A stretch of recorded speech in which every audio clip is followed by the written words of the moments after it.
Bonjour et bienvenue à la 12e présentation visant à introduire le principe divin.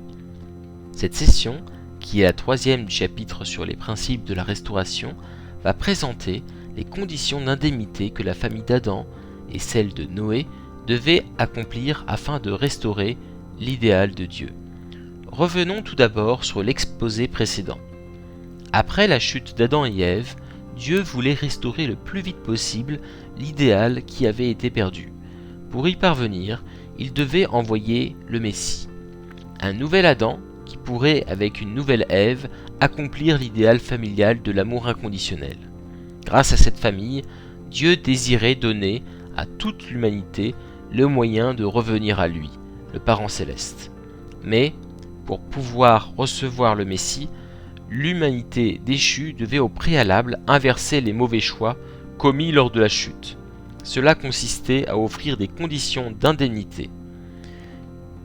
Puisqu'il y avait deux étapes dans la chute, deux conditions d'indemnité étaient nécessaires pour compenser le mal et établir un fondement pour la venue du Messie.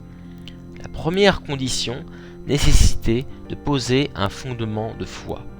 Dans cette optique, Dieu devait trouver une personne qui puisse devenir son représentant en faisant preuve d'une foi absolue. Deuxièmement, le processus par lequel Adam et Ève reçurent la nature déchue de l'archange devait être inversé. Pour faire cela, les personnes déchues représentant le côté de Satan doivent se soumettre à Dieu, en recevant sa parole et son amour par l'intermédiaire de la personne qui a accompli le fondement de foi. Lorsque ces deux conditions sont réunies, le fondement qui permet à Dieu d'envoyer le Messie est accompli. Dans la Genèse, chapitre 6, verset 6, il est dit que Dieu fut affligé en son cœur, en regardant l'humanité déchue. Dieu est notre Créateur, mais plus encore, il est notre Parent céleste. Il est au comble de l'agonie, car il aime ses enfants qui souffrent sous la domination de Satan. C'est pourquoi il est désespéré de les ramener à lui le plus vite possible. En fait, Dieu avait l'intention de faire naître le Messie dans la famille d'Adam. Il savait que si le Messie ne venait pas rapidement, le mal se multiplierait et finirait par se répandre dans le monde entier. Mais dans la famille d'Adam, qui pouvait remplir les conditions d'indemnité pour éliminer le mal? Dieu voulait commencer avec Adam qui commit le premier péché. Mais lorsqu'il essaya de l'approcher, Adam refusa de prendre ses responsabilités, rejetant la faute sur Ève. Leurs deux fils, Caïn, l'aîné, et Abel, le cadet, présentèrent alors chacun une offrande de foi. Dieu accepta l'offrande d'Abel, le choisissant comme son représentant, mais rejeta l'offrande de Caïn, ce qui impliquait que Caïn restait sous le contrôle de Satan. L'une des raisons pour lesquelles Caïn fut choisi pour représenter Satan est qu'en tant que fils aîné, il incarnait le lignage. Malheureusement, à cause de la chute, l'archange déchu pouvait revendiquer un droit sur le lignage. Il pouvait justifier que c'était lui, et non Dieu, qui avait initié l'amour par lequel Adam et Ève s'étaient unis et avaient donné naissance à leurs enfants. C'est pourquoi, en Jean chapitre 8, verset 44, Jésus dit que nous sommes nés de notre père, le diable. En faisant une offrande sincère et acceptable à Dieu, Abel accomplit le fondement de foi et devint son représentant. Dès lors, si Caïn, qui était sous l'influence de Satan, s'était soumis à Abel en acceptant de recevoir l'amour et la bénédiction de Dieu par son intermédiaire, il aurait éliminé la nature déchue et établi le fondement pour la venue du Messie. Dieu aurait pu ainsi revendiquer Abel et Caïn, et le Messie serait né dans leur famille. Mais, comme nous le savons, Caïn ne put contrôler sa nature déchue, et emporté par la jalousie et la haine, il tua son frère. C'est pourquoi le fondement pour recevoir le Messie dans la famille d'Adam ne fut pas établi. Malheureusement, la chute se répéta au travers de ce meurtre, et l'humanité s'éloigna encore plus de Dieu. Il fallut attendre de nombreuses années avant que Dieu puisse essayer, une fois de plus, de préparer un fondement pour le Messie. Il choisit enfin Noé, un homme juste. L'histoire de Noé, de l'arche et du déluge est bien connue. Elle est souvent considérée comme un simple mythe ou une histoire pour enfants. Elle révèle cependant l'ardent désir de Dieu de sauver l'humanité. Avec la famille de Noé, Dieu fit sa deuxième tentative pour établir les conditions lui permettant d'envoyer le Messie. La première condition, consistant à restaurer le manque de foi d'Adam et Ève, fut remplie par Noé lorsqu'il construisit l'arche.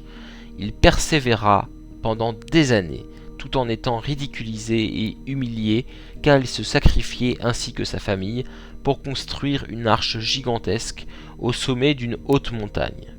Les siens durent aussi penser qu'il était devenu fou, mais Noé n'abandonna pas et finalement, grâce à une foi inébranlable, il put sauver tous les membres de sa famille lorsque le déluge arriva. On peut se demander pourquoi Dieu fut si cruel, pourquoi il tua tous les êtres humains lors du déluge.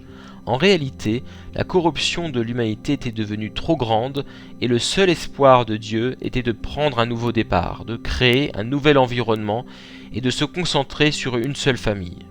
L'arche et tous les animaux symbolisaient la nouvelle création, et la famille de Noé représentait la famille d'Adam.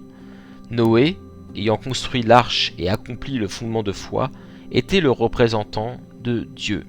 Par la suite, si ses fils avaient pu le soutenir en éliminant leur nature déchue, ils auraient accompli les conditions pour que Dieu puisse leur envoyer le Messie. Le plan divin impliquait que le deuxième fils, Cham, qui était dans la même position qu'Abel, rejoigne le côté de Dieu. S'il l'avait fait, et s'il avait pu convaincre son frère aîné de se joindre à lui, alors toute la famille serait revenue sous le règne de Dieu. Cela aurait permis à Dieu de faire naître son fils, le Messie, dans leur famille et de restaurer l'idéal familial de l'amour inconditionnel. La question était de savoir comment Cham devait revenir du côté céleste. Dans la famille d'Adam, Abel dut faire lui-même une offrande parce qu'il n'y avait personne représentant la position de Dieu. Mais pour Cham, ce n'était pas nécessaire. Son père, en sauvant tous les membres de la famille, venait juste de prouver durant la construction de l'arche qu'il était totalement uni à Dieu et qu'il se tenait comme son représentant. Tout ce que Cham devait faire pour se placer du côté de Dieu était de réussir à créer une profonde unité de cœur avec son père, puis de persuader ses deux frères de faire de même. Pour cela, il devait se débarrasser des sentiments d'animosité qu'ils avaient éprouvés à l'égard de leur père pendant qu'ils construisaient l'arche. Malheureusement, malgré le fait qu'il les ait tous sauvés du déluge, Cham n'avait toujours pas confiance en lui.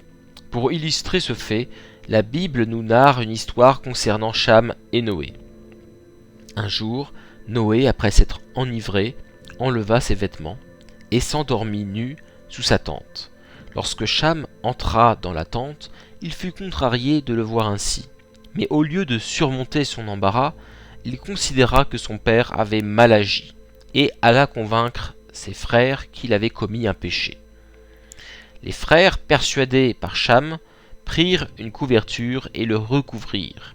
Lorsque Noé se réveilla et comprit ce qu'ils avaient fait, il maudit les descendants de Cham.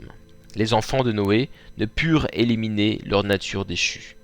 Et ils laissèrent l'archange les séparer de Dieu. C'est ainsi qu'ils échouèrent malheureusement à placer leur famille sous la souveraineté divine, et qu'ils ne purent recevoir le Messie. Dieu voulait faire un nouveau départ avec la famille de Noé. Il supprima la civilisation environnante par le déluge, dans l'espoir que leur famille réussisse les conditions lui permettant de faire naître le Messie. Si Dieu avait pu envoyer le Messie dans la famille de Noé, elle aurait été restaurée et le péché d'Adam et Ève aurait pu être totalement effacé. À partir de là, toutes les personnes, même celles qui périrent dans le déluge, auraient eu le moyen dans le monde spirituel de revenir à Dieu et son idéal aurait pu commencer. Après Noé, Dieu dut attendre 400 ans avant d'appeler une autre figure centrale qui prépara un fondement pour la venue du Messie. Cette personne était Abraham. Jusqu'à présent, nous avons vu que Dieu subit beaucoup d'échecs et de revers dans ses tentatives pour créer des conditions favorables à la venue du Messie.